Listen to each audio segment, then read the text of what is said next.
The actor who made 76 million people laugh and earned $1 million a week lived his real life in deep anger and isolation.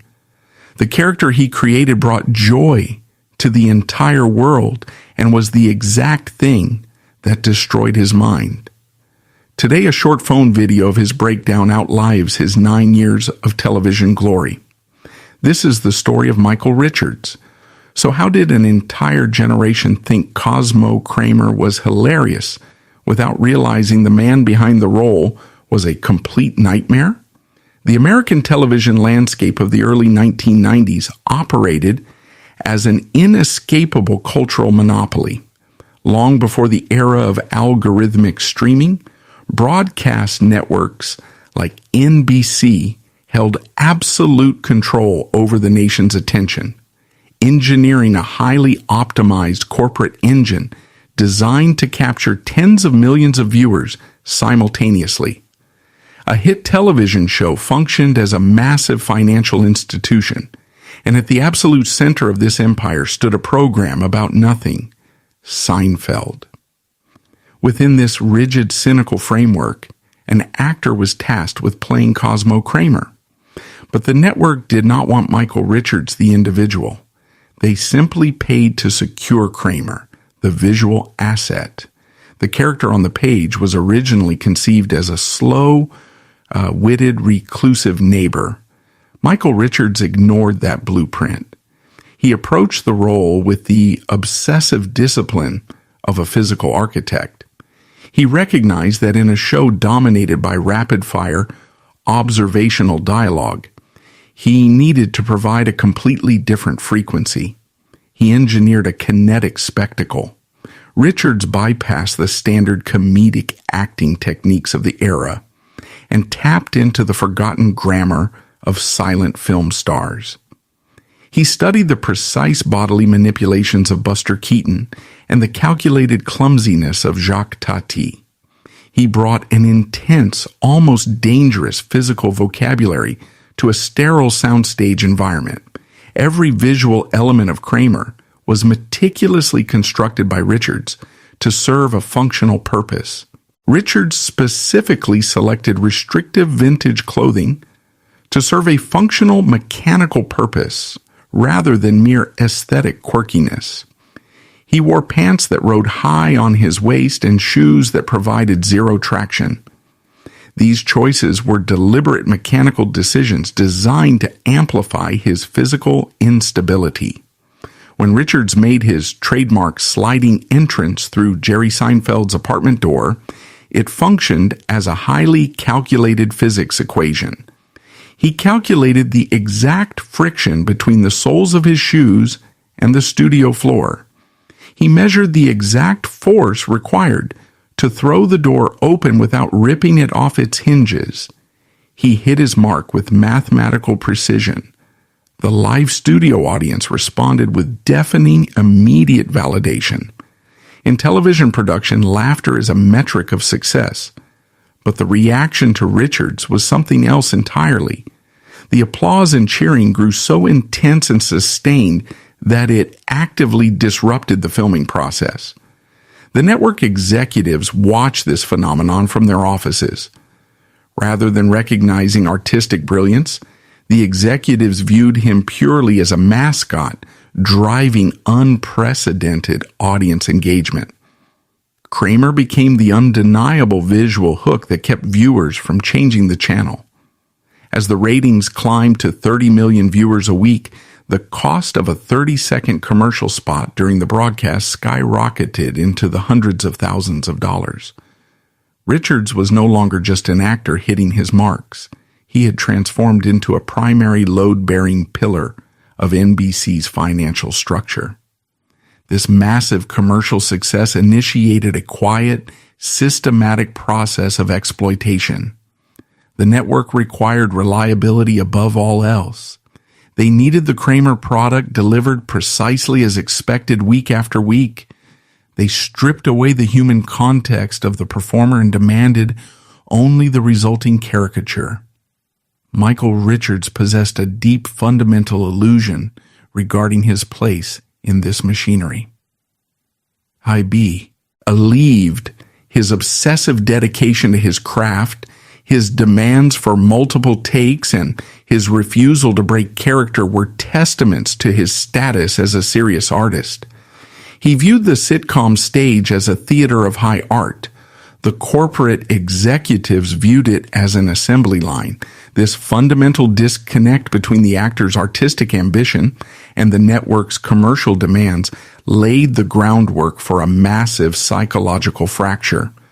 The production of a multi-camera network sitcom in the 1990s was a brutal, relentless grind. The brutal environment prioritized speed and cost efficiency over any artistic exploration. The schedule was unforgiving. Monday involved reading the new script. Tuesday and Wednesday were dedicated to blocking the movements and memorizing the lines. Thursday night, the cast performed the episode in front of a live, hyper-energized studio audience under blinding, intensely hot lighting. Time was the most expensive commodity on the Warner Brothers lot. Every minute the cameras stopped rolling cost the production thousands of dollars in crew wages and studio rental fees. Within this pressure cooker, Richards's pursuit of physical perfection became a massive liability to the production schedule.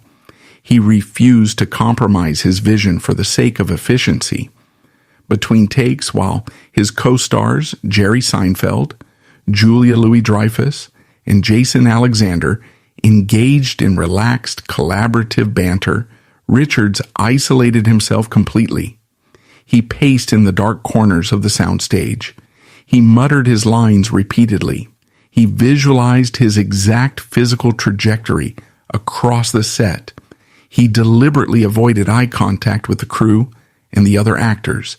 He built an invisible wall around himself to maintain his intense focus. This intense isolation frequently boiled over into outright hostility. If a guest actor missed a cue by a fraction of a second, ruining the timing of his physical comedy, Richards would erupt. If a prop was moved a single inch from the exact spot he had calculated, he would demand the scene be stopped. He snapped at directors who attempted to speed up his performance or suggest an easier, safer way to execute a gag. He viewed any interference as a direct assault on the integrity of his work. To Richards, he was merely defending the high standards of his craft. To the camera operators, the guest stars, and the directors, he was becoming a completely toxic presence. The physical toll of the role compounded the psychological damage. Audiences only saw the clean, polished final cut of the episode. They did not see the physical wreckage left behind on the studio floor. Richards was throwing his body onto thin wooden sets built over solid concrete.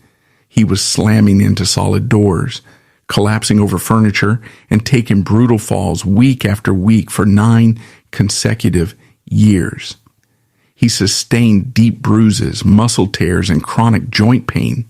Yet, the unwritten rule of the sitcom factory floor was that the machinery must not stop. The character of Kramer felt no pain, and therefore the actor Michael Richards was not permitted to show any physical weakness. He was forced to continuously mask his physical deterioration behind a manic, wide-eyed grin. The network executives and showrunners were fully aware of the escalating tension and the physical toll. They received the reports of his temper tantrums and his increasing erratic behavior on set. Their response was calculated silence. They chose to ignore the warning signs because the financial returns were simply too staggering to jeopardize. As long as Richards delivered the physical comedy when the red light on the camera turned on, the executives were willing to tolerate any level of backstage dysfunction. They effectively enabled a high-stress, abusive working environment. They traded the actor's mental and physical health for sustained Nielsen ratings and lucrative syndication deals. As the seasons dragged on, the trap tightened. Richards was earning an astronomical salary, a possessed global fame, but he was entirely creatively paralyzed.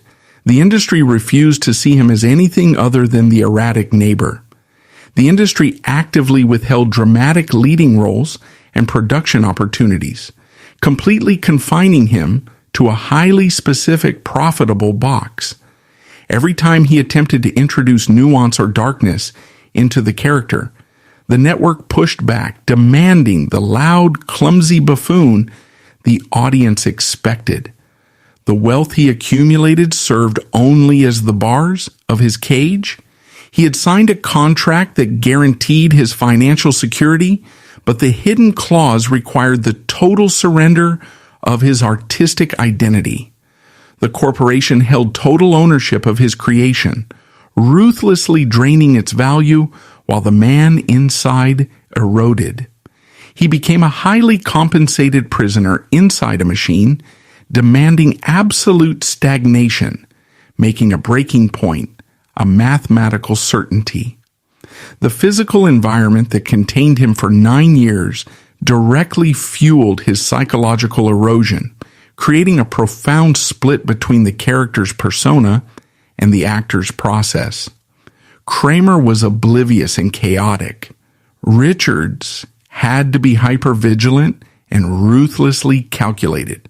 He approached his physical blocking with an obsessive, isolating intensity. The production schedule of a network sitcom is brutally fast. The cast received a new script on Monday.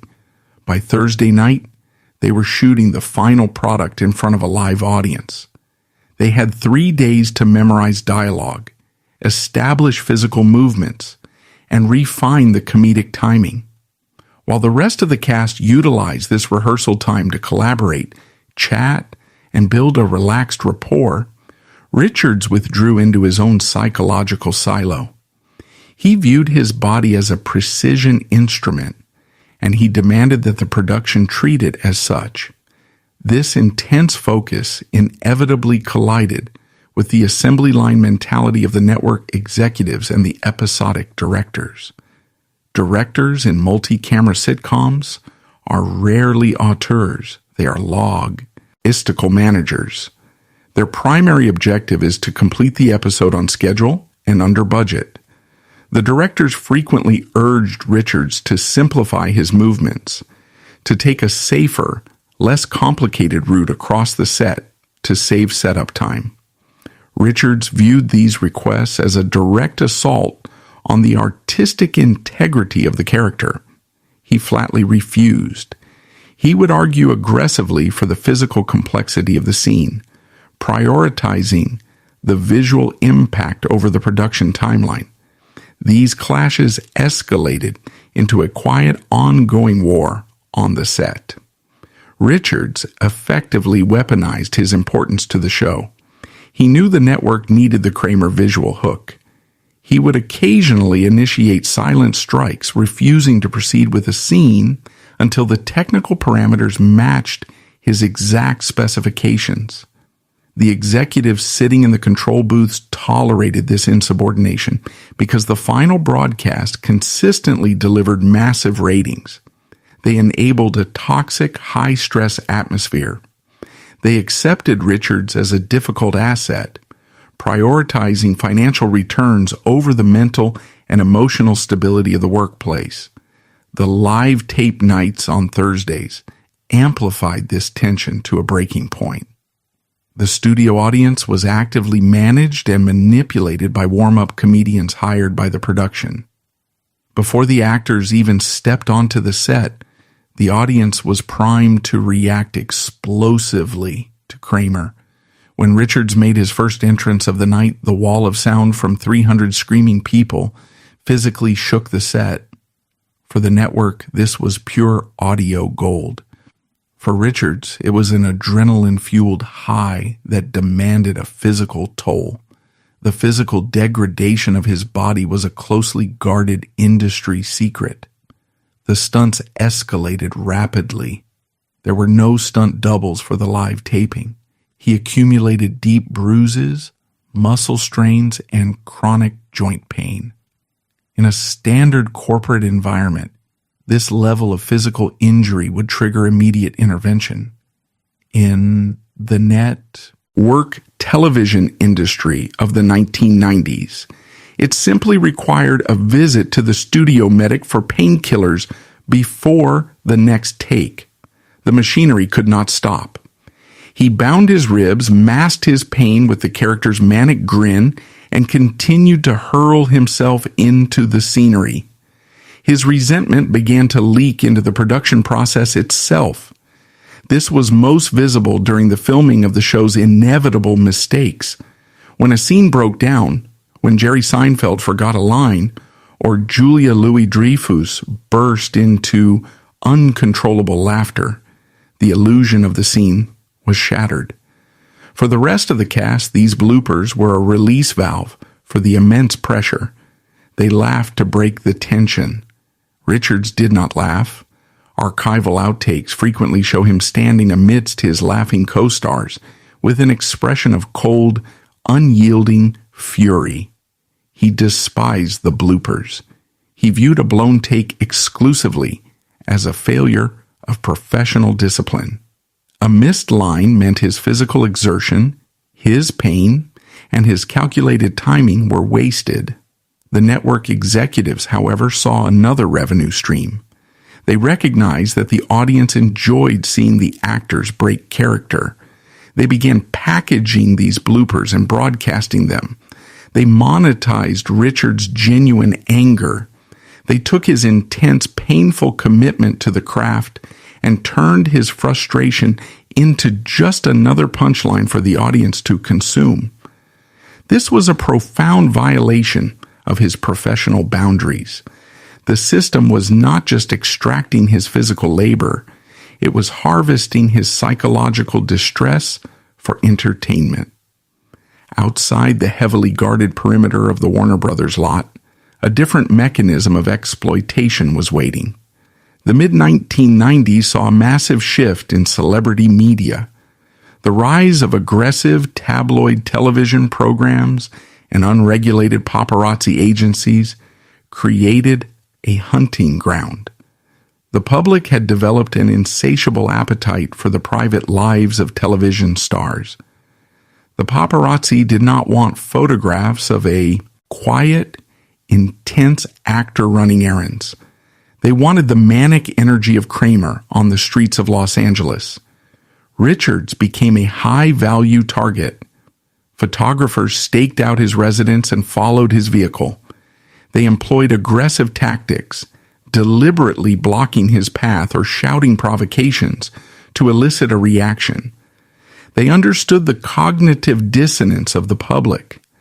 The audience expected Richards to be a goofy, approachable neighbor. The tabloid photographers knew he was a highly private, easily agitated individual. They actively tried to trigger his anger to capture a photograph that could be sold under headlines detailing a bizarre meltdown. This relentless surveillance forced Richards into deeper isolation. Every public space became a potential combat zone. The man who made his living observing the mundane details of society was completely cut off from it. He could not go to a restaurant or a grocery store without anticipating an ambush. He retreated behind the gates of his home.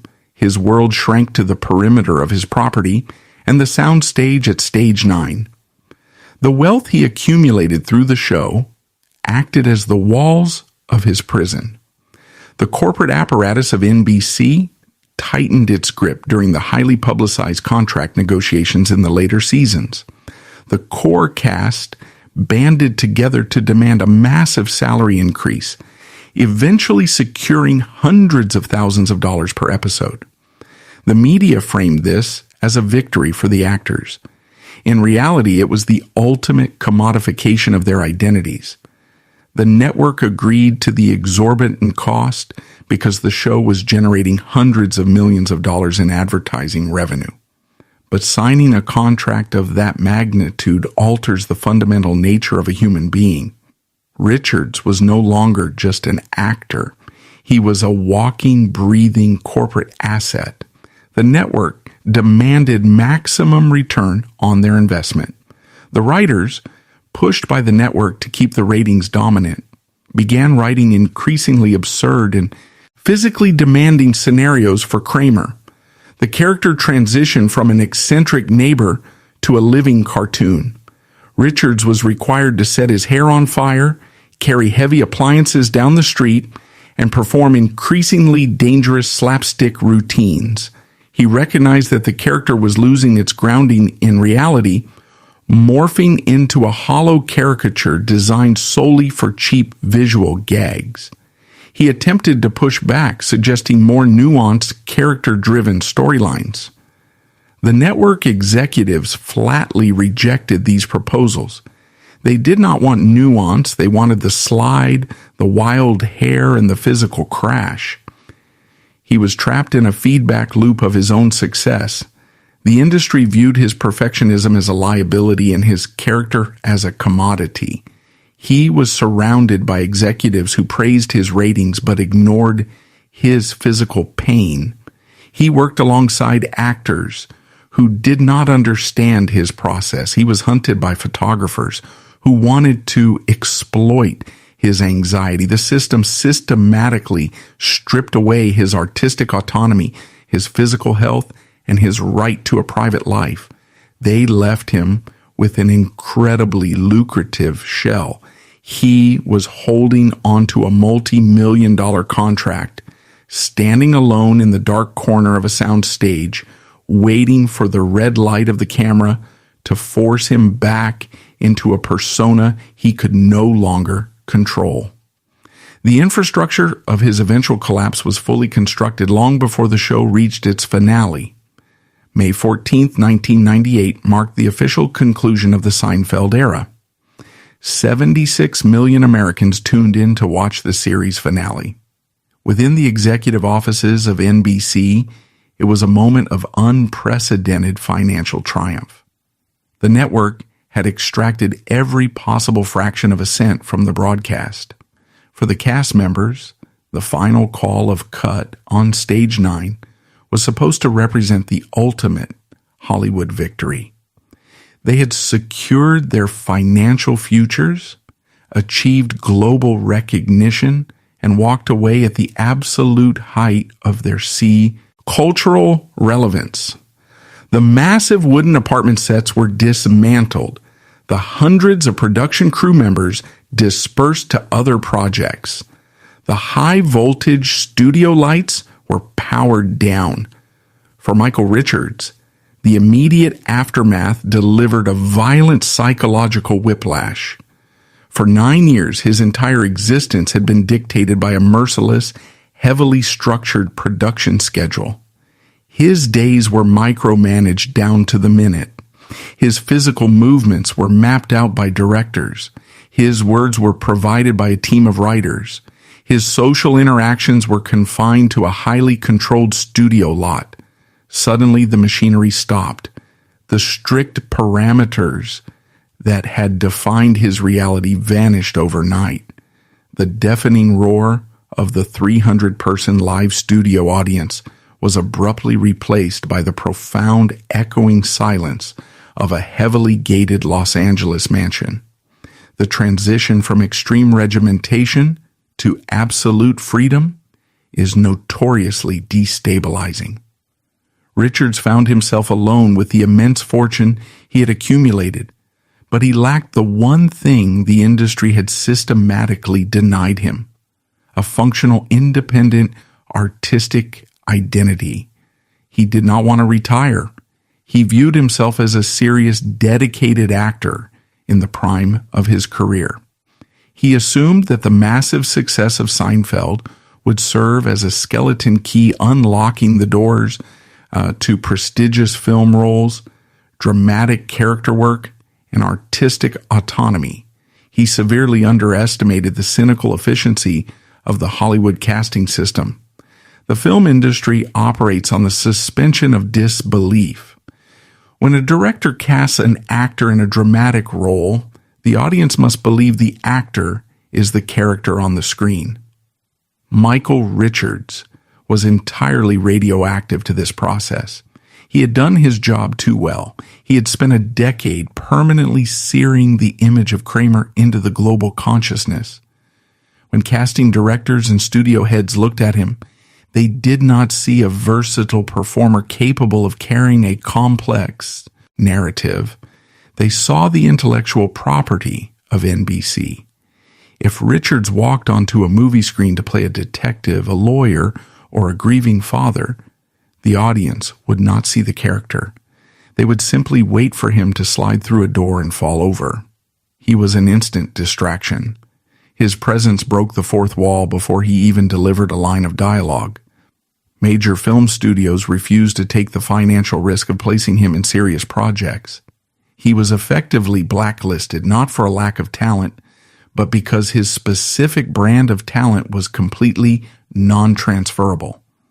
The industry had paid him millions of dollars to build a very specific, highly lucrative cage, and now they refused to let him out of it.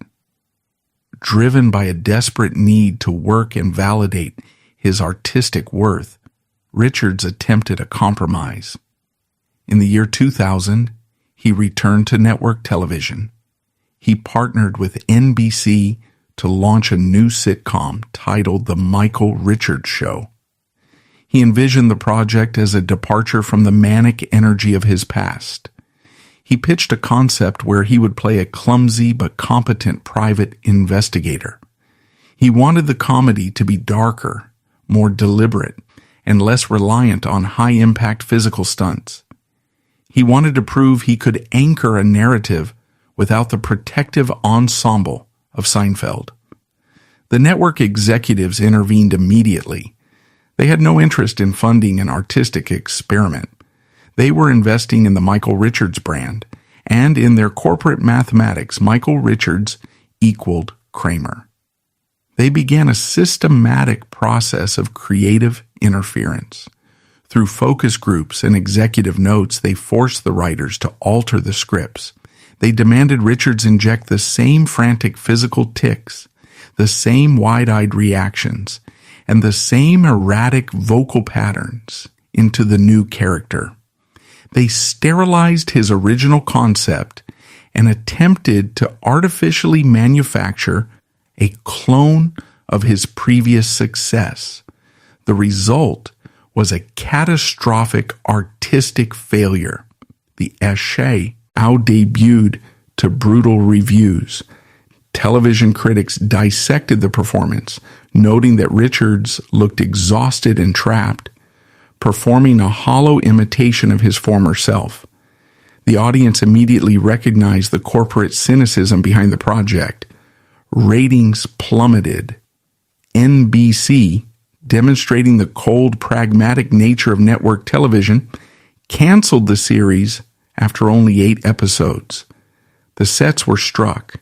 The failure was public, expensive, and deeply humiliating. The media machinery quickly weaponized this failure. Entertainment journalists coined the term the Seinfeld curse. It was a highly marketable narrative that suggested none of the actors could ever succeed outside the shadow of the original show. For the press, it was a catchy headline. For Richards, it was a professional death sentence. The narrative cemented the industry's perception of him as a one-note clown who had simply gotten lucky by attaching himself to a brilliant writing staff.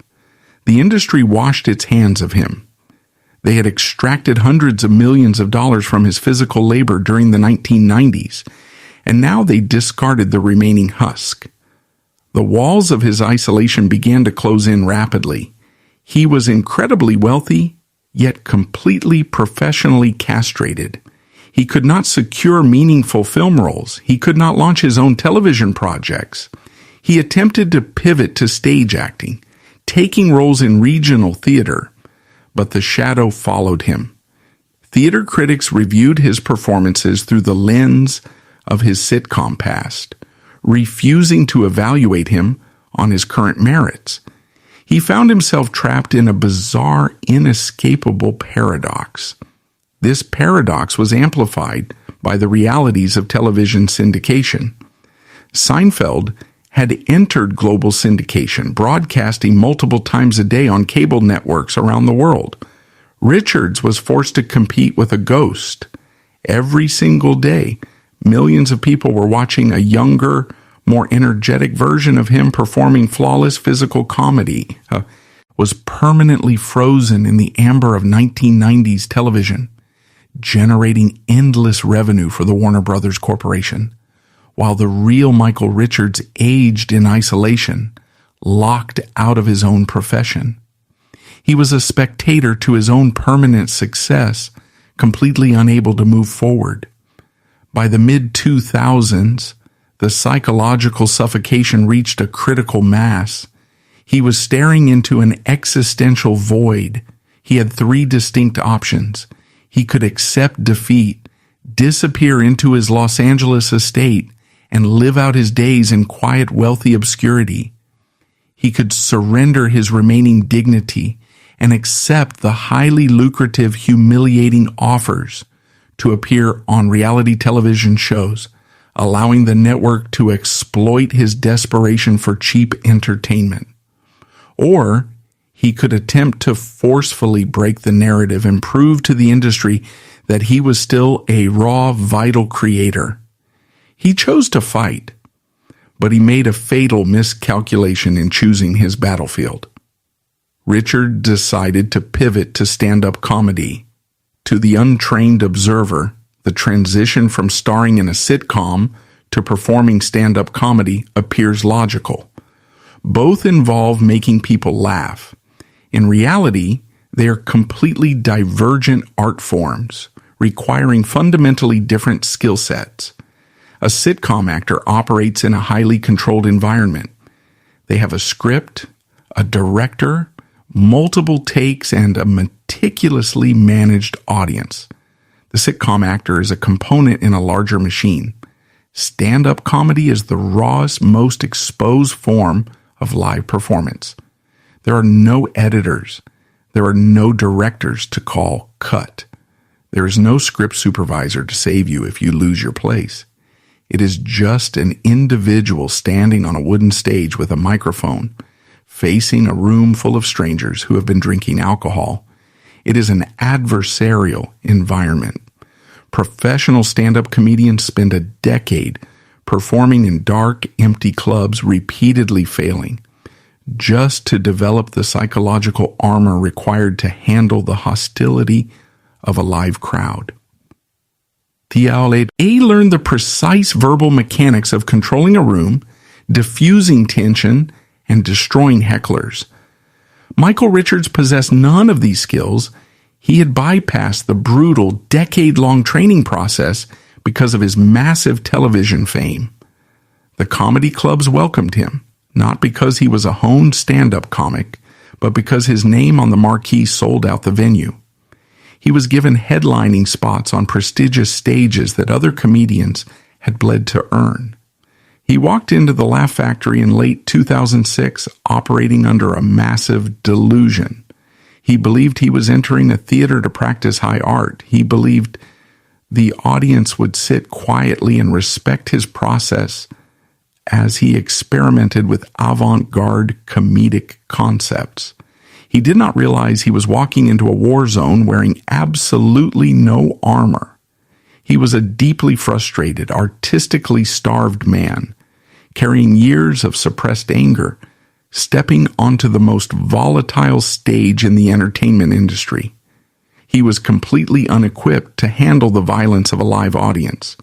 The doors of the abyss were wide open, and the system had provided him with the microphone. The Sunset Strip in West Hollywood has long served as the brutal proving ground for American comedy.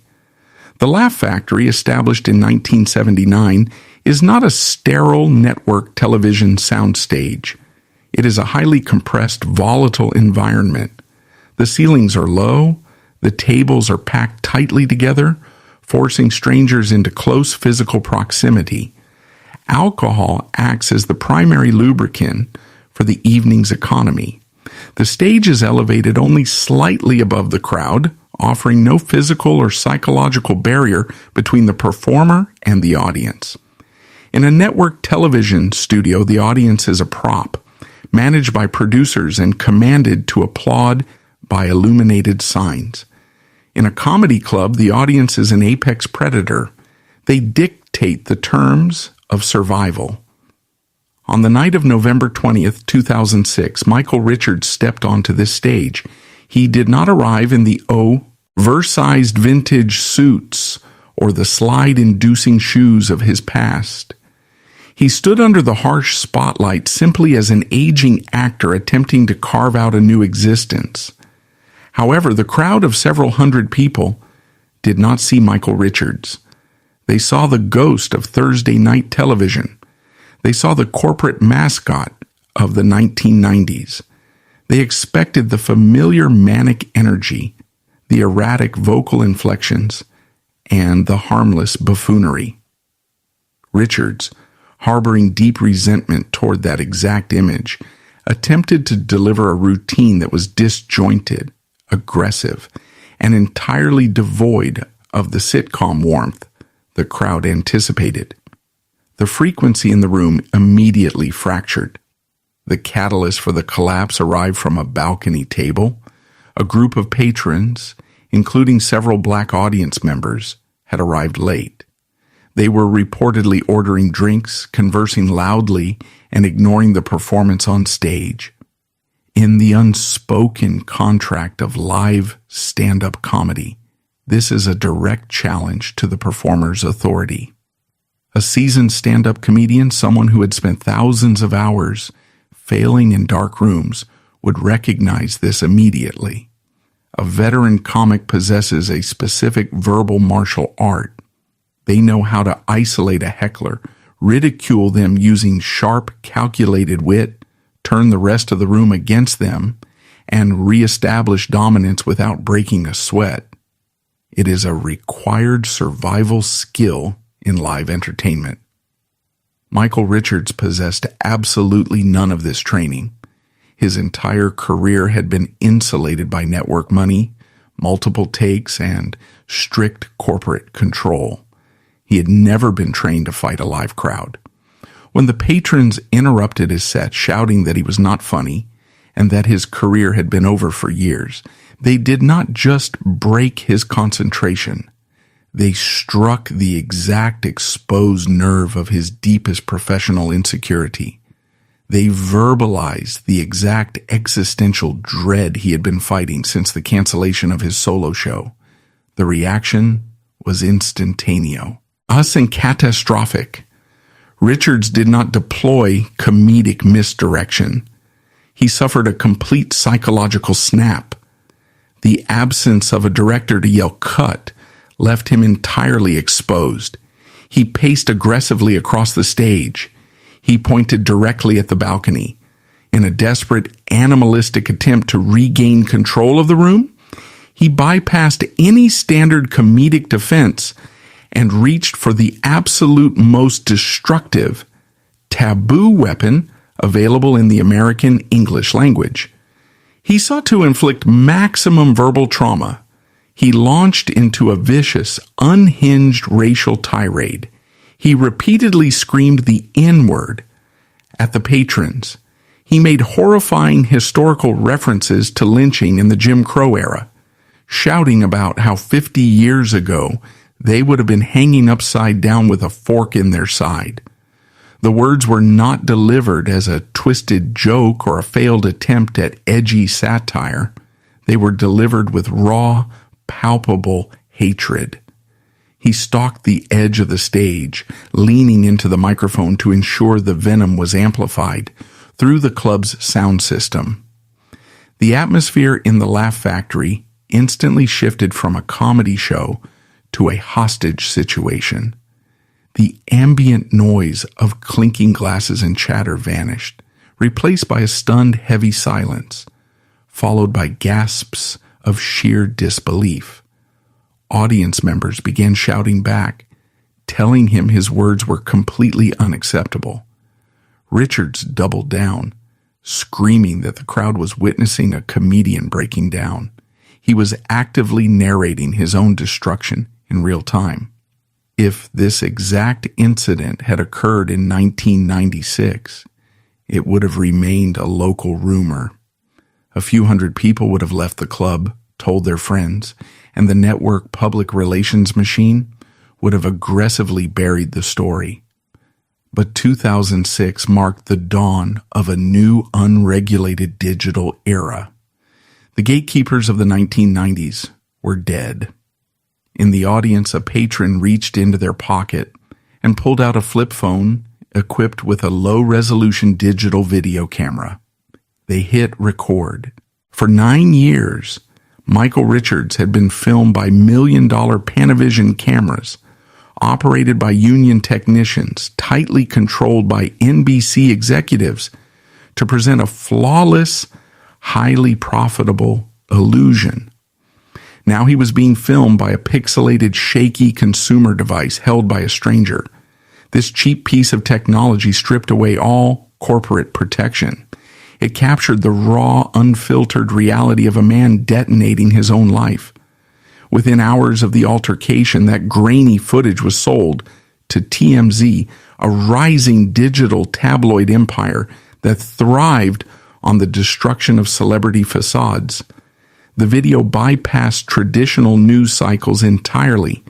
It was uploaded, shared, and broadcast globally across the newly established broadband internet. It was a viral execution. The media immediately framed the event through a straightforward lens. Michael Richards had lost his temper and revealed himself to be a deeply entrenched racist. The public outrage was swift and absolute. The audience felt a profound sense of betrayal. They had allowed the character of Kramer into their living rooms for a decade. They had purchased the merchandise and boosted the ratings. The revelation that the man inside the costume harbored such venomous, bigoted ideology shattered the collective nostalgia of the 1990s. He was instantly banished from the entertainment industry. The cancellation was total. However, dissecting the psychological anatomy of a public breakdown reveals a darker, more complex motive beneath the surface of the bigotry. Richards was cornered on that stage, not just by the hecklers, but by the accumulated weight of a decade of industry exploitation and forced isolation. He was trapped in the permanent shadow of a character he no longer wanted to play, facing an industry that refused to let him evolve. The use of those specific horrific racial slurs can be seen as an instinctual act of professional suicide. Deep in the architecture of the human psyche, when the pressure becomes unbearable, and all escape routes are locked, the mind will sometimes choose absolute destruction over continued captivity. By deploying the most unforgivable language in modern society, Richards triggered a specific outcome. Many analysts argue he went beyond insulting the men in the balcony and instinctively set fire to the billion-dollar Kramer brand. He knew on a visceral level that the corporate network system prioritizes public image above all else. By exposing himself as a racist liability, he rendered himself permanently toxic to the advertisers, the executives, and the syndication networks. He smashed the lucrative sitcom mold so thoroughly that no studio head could ever attempt to put him back inside it. It was a violent, ugly, and unforgivable amputation of his public persona. The public witnessed a racist meltdown. The internal reality was a man throwing himself onto a live grenade to escape the machinery of Hollywood.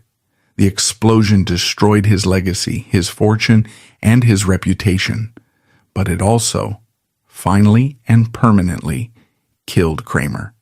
The contract was nullified.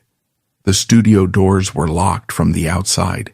The man was left standing in the ashes of his own empire, completely ruined but entirely alone. The immediate fallout of the Laugh Factory incident required urgent damage control. Jerry Seinfeld, attempting to throw a lifeline to his former colleague, arranged for Richards to appear via satellite on The Late Show with David Letterman. It was intended to be a solemn, direct apology to the American public. Instead, it became a grotesque final exhibit of the very disease that had destroyed him. Richards appeared on the screen looking haggard, visibly trembling, and entirely stripped of his comedic timing. He began to deliver a rambling, disjointed explanation of his anger and his profound regret. But the studio audience in the Ed Sullivan Theater did not see a broken man seeking redemption. They saw the familiar face of Kramer. When Richards spoke of his inner two, our Moyle in his dark state of mind, the crowd chuckled. They assumed his erratic delivery was a setup for a punchline. As the laughter swelled, completely invalidating the gravity of his confession, Jerry Seinfeld, sitting next to Letterman, had to physically turn to the audience and sharply reprimand them. "Stop laughing. It's not funny." That chilling televised moment encapsulated the absolute tragedy of Michael Richards. The entertainment industry had so thoroughly obliterated his humanity that even in his darkest, most vulnerable hour of genuine remorse, the world could only perceive a clown. He was denied the basic human right to be taken seriously. Following that disastrous television appearance, Richards enlisted public relations crisis managers and attempted formal apologies to civil rights leaders. But the damage was irreparable. The cultural verdict was unanimous and permanent. Recognizing the finality of his exile, he retreated completely from public life. He sold his properties and vanished into deep seclusion. The man who had once commanded the weekly attention of 76 million people now lived entirely off the grid, haunted by a 3-minute video clip that would outlive his entire body of work. Years later, during a rare, somber appearance on Jerry Seinfeld's interview series, Richards looked at his former co-star across a diner table and quietly admitted, "I broke." There were no excuses offered. It was just the hollow acknowledgement of a man who knew he had detonated his own life and had to spend the rest of his days walking among the shrapnel. While Richards faced total personal and professional annihilation, the entertainment system that engineered his pressure cooker absorbed the scandal without missing a single beat. The Laugh Factory utilized the global media attention to aggressively boost its profile and ticket sales. The network executives at NBC quickly issued press releases distancing themselves from their former star. They severed to all future development deals and officially condemned his language. However, the corporate hypocrisy was staggering in its efficiency. While they condemned the man, they continued to fiercely protect and profit from the product. Seinfeld remained in heavy global syndication. The network continued to generate hundreds of millions of dollars annually from the exact physical labor that had broken Richards' mind and body. The corporate machine merely detached the toxic actor from the highly profitable asset. They scrubbed his name from promotional materials, but kept the episodes airing continuously. They simply found new sitcoms, new actors, and new cash cows to push on to the assembly line. The true nature of this industry is to price beauty and consume it until it is completely depleted. Michael Richards represents a terrifying case study in the rupture between a manufactured identity and human reality. His legacy serves as a permanent historical warning about the consequences of idolizing an on-screen illusion. The American public attach the morality, the innocence, and the joy of a fictional character to a deeply flawed, highly pressured human being. The audience demanded that the actor exist only as a vessel for their entertainment. when the velvet curtain violently dropped, revealing the ugly, aggressive reality of a man pushed beyond his psychological limits. The public shock was absolute. Society punished him not just for his horrific words, but for breaking the illusion they had paid him to maintain. The public was furious that their favorite toy was broken. The exploitative system of the 1990s network monopoly did not die with the end of the sitcom era. It merely adapted and mutated into a much more sophisticated, insidious form. Today, the physical soundstage has been replaced by the digital algorithms of social media. The restrictive multi-camera setup has been replaced by the front-facing cameras on smartphones.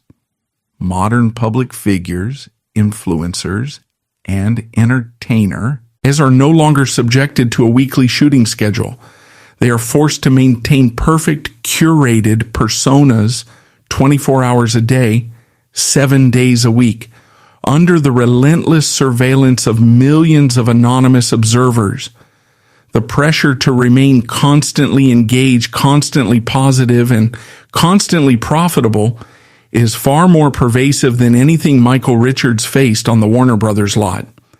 This modern digital panopticon continues to strip away human nuance, creating countless new psychological time bombs waiting for a trigger. The cages are no longer built of wood and lighting grids. They are built of engagement metrics and algorithmic validation. Michael Richards survived his collision with the machine. He lost his reputation, his legacy, and his career, but he escaped with his life into the quiet sanctuary of obscurity. He was able to walk away from the wreckage, but not everyone who entered the Hollywood meat grinder was granted the mercy of a public exile. If this figure was lucky enough to survive and escape, then in another dark corner of that same era, someone else could not break free. A career heavily manipulated by the studio system, a desperate struggle to protect a hidden life, and a sudden death perfectly disguised as a tragic accident before the eyes of the entire media. The cameras stopped rolling, but the blood was real.